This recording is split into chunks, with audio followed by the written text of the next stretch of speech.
KPCC president Sunny ജോസഫും പ്രതിപക്ഷ നേതാവ് VD സതീശനും NSS general secretary Sukumaran Nair സാറിനെ കാണാൻ തീരുമാനിച്ചിരിക്കുന്നു. എന്തിനെന്നല്ലേ, ആഗോള അയ്യപ്പ സംഗമത്തിന് കലവറയില്ലാത്ത സപ്പോർട്ട് അദ്ദേഹം നൽകി.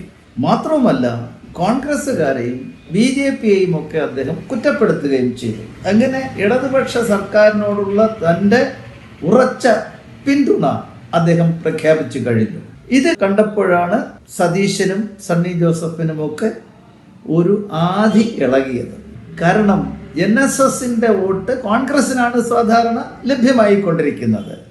അതിപ്രാവശ്യം കിട്ടാതെ വരുമോ എന്നുള്ളൊരു സംശയം. അത് കിട്ടത്തില്ല. കാരണം UDFന് ഭൂരിപക്ഷം കിട്ടിയാൽ ഒരു നായർ സമുദായ അംഗത്തിനെ മുഖ്യമന്ത്രിയാക്കുന്ന പ്രശ്നം വരുന്നില്ല.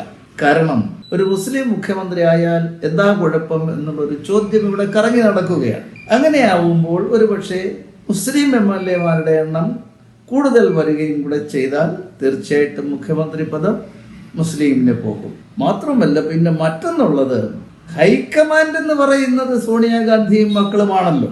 സോണിയാഗാന്ധി പക്ക കാത്തലിക്കാണ്. അപ്പോൾ ഹൈക്കമാൻഡിന്റെ ഉന്നത നേതാവ് കേരള ഘടകത്തോട് ആജ്ഞാപിക്കുകയാണ്, ഒരു കാത്തലിക്കായിരിക്കണം ഇനി കേരളത്തിന്റെ മുഖ്യമന്ത്രി എന്ന് പറഞ്ഞാൽ കേരളത്തിലെ കോൺഗ്രസ്സുകാർക്ക് അത് നിഷേധിക്കാനൊക്കില്ല. അങ്ങനെ വരുമ്പോൾ മുഖ്യമന്ത്രി പദവും ക്രിസ്ത്യാനിക്ക് പോകും. അപ്പോൾ ഒന്നുകിൽ ക്രിസ്ത്യാനിക്ക് അല്ലെങ്കിൽ മുസ്ലിമിന് ആണ് മുഖ്യമന്ത്രി പദം. UDFന് ഭൂരിപക്ഷം കിട്ടിയാൽ, മറിച്ച് LDFന് ഭൂരിപക്ഷം കിട്ടിയാൽ ഒരു നായർ സമുദായ അംഗത്തിന് മുഖ്യമന്ത്രി ആകാനുള്ള സാധ്യത വളരെ കൂടുതലാണ്.